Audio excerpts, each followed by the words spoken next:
I knew the only way that I was going to get that by was to go down there by a boat and with the equipment that I needed so that I didn't have to depend on anything there because I saw what was there and the condition that it was in. So I met with the Haitian ambassador in Washington, D.C. At that time, General Averill was in charge of the country because they had a coup d'etat and the general took over. And I met with the Haitian ambassador and we started negotiating because nobody had really ever went to the Haitian embassy and talked to them about treasure hunting before. I was the first, which was kind of cool. And just as soon as I got that permission, lo and behold, the United States places an embargo on Haiti, meaning that no one can go down there and work and make any kind of money.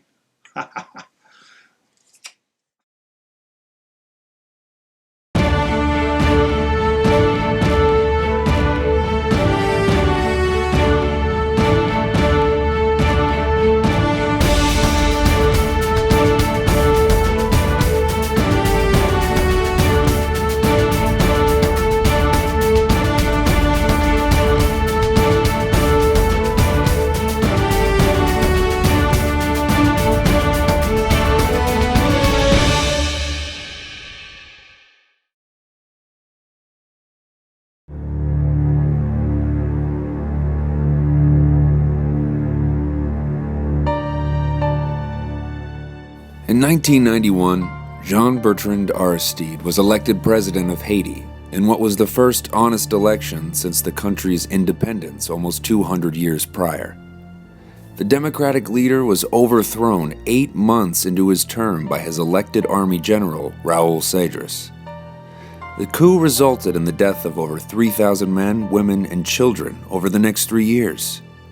This was the atmosphere of Haiti in 1994, as Brooks planned to return once more, now fully ready with a crew, ship, and equipment that would aid him in his search for treasure. And then finally, I just decided I'm going to Haiti. That's what I started this whole thing for. And it was just prior to the invasion of Haiti, Operation Restore Democracy. And the day before we were ready to sail, I get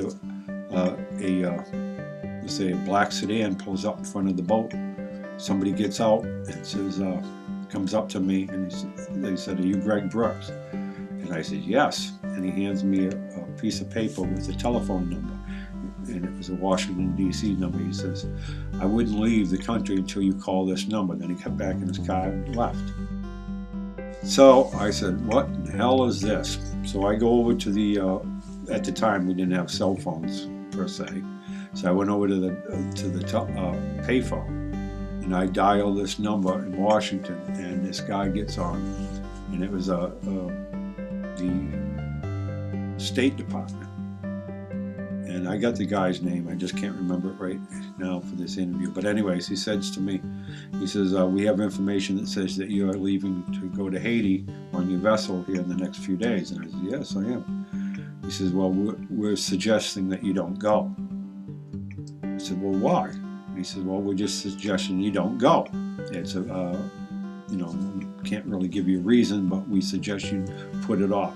I said, "What if I go anyways?" He said, "Well, we can't stop you from going, but we can stop you from coming back." And I said, "Can you put that in writing?"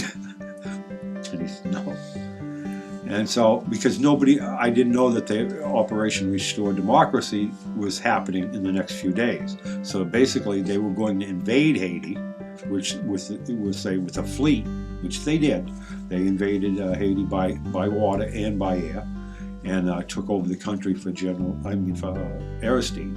So I go back to the boat and I called a crew meeting and said, "Well, Washington just said they don't suggest that we go to Haiti, and I don't know why." Because I didn't know that they were going to invade Haiti. And I said, "So we have two choices. Either give this all up or just go." And I said, "I vote for let's go." And everybody else did. So we loaded up everything and went anyways.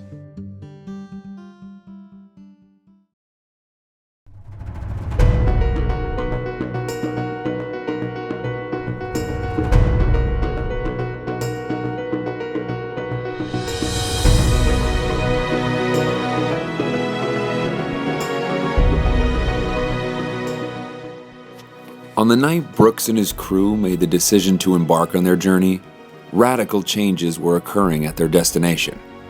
On September 19, 1994, the United States and its allies stepped in an attempt to reinstate President Aristide and regain democratic control of the Haitian government. As the island nation of Haiti was flooded with the U.S. Navy and Air Force, Brooks and his crew arrived. As it turns out, they were caught right in the middle of Operation Uphold Democracy. Many would have turned around and left, but Brooks was determined to find a way to continue.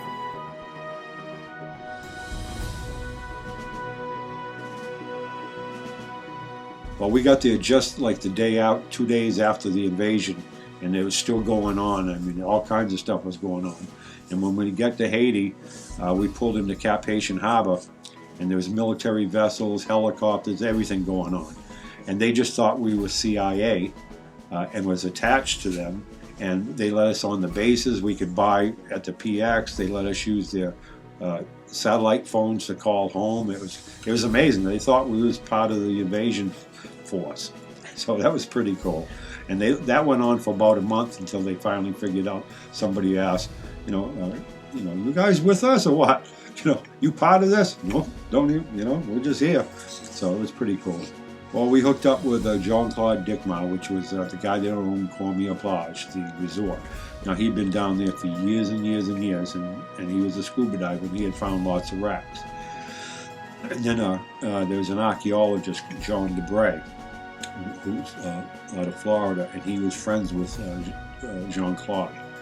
And so together they had information about different shipwrecks around Haiti. So I said, rather than reinvent the wheel, let's get hooked up with these guys. And so the first wreck we went looking at was a French warship called the Dissay that was sunk right there on the north coast.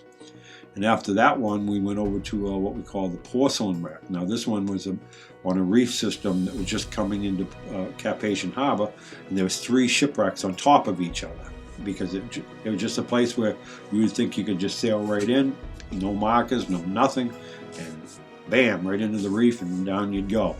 And so we were bringing up porcelain from like the 1600s, and we think that there was even more below that. That was our early days in doing this. Made tons of mistakes. The biggest mistake was going there on a steel ship with no air conditioning in it. It was the hottest place I think I've ever been, and you'd sit out there in this 110, 120 degree weather in a steel ship and try to sleep at night. So it's like crawling in your oven, close the door, and try to sleep. So that was one of my major lessons. Never ever go to the Caribbean without air conditioning on your vessel. And I never have since.